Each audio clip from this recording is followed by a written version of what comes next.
Ndiyo, ukiangalia kwenye maandiko Christmas inaleta mambo mengine. Kuna wale ambao wanasherekea Christmas kama mazoea, lakini kwenye Biblia kabisa Christmas zile tariki 25 hazipo kwenye Biblia. Hazipo. Ndio maana wengine huwa washerekei. Kwa hiyo kwenye Christmas mtu anaweza akapenda sherekee na asisherekee, ni kawaida.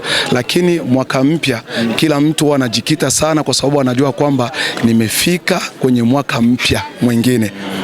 Kwa hiyo Mungu amenisaidia. Nimepitia mengi, wengi wamefariki, lakini kwa nini mimi nimefika mwezi wa kwanza tariki 1? Hiyo tu. Tofauti na hizo tariki hauwezi ukaona mtu tena anasherekea. Kwa hivyo labda kwa familia yako labda umeshaandalia kitu gani kuhusu siku ya kesho? Kwanza nishukuru kwa sababu ubwabwa kama mchele tumeupata wa bure kwenye store. Ndio. Hiyo kwanza imetupunguzia gharama, lakini kwa maandalizi mengine watoto wameshapata mavazi, nywele zimeshatengenezwa vizuri, na chakula kama nyama tayari kimeonekana hapo. Naona kama familia itakuwa na furaha zaidi.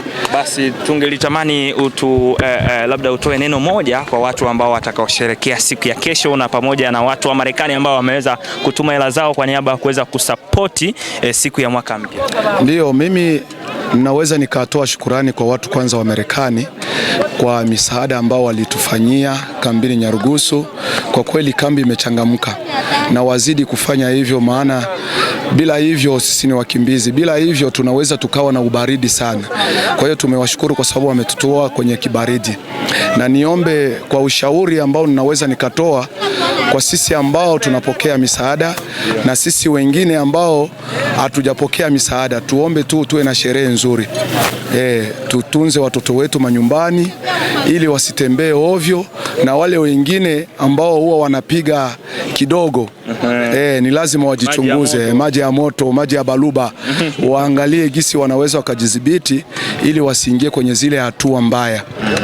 Maana sherehe haijakwambia mpaka uwe akili imechanganikiwa, hapana. Sherehe ni kula na kufurahi tu. Kufurahi sio kwamba mpaka uchukue bodaboda uende na zunguruka kambi mzima kwa speed hazitajiki. Tunaomba mabodaboda nao wawe na speed ya kueleweka, maana watoto hiyo siku watatembea ovyo. Kwa hiyo ndio ushauri wangu. Labda kwa kupitia TV yetu nijue labda nilikuwa naongea na nani? Unaongea na kijana ambaye anaitwa Jacques Lumona maarufu Njala Expert. Zone ya 11 ndio wanapatikana. Basi tulikuwa na Jacques Expert. Jacques Lumona Expert. Na kwa leo tunaishia hapa. Endelea kubonga na sisi hapa ikiwa ni Mbavu TV Online. Asante. Asante.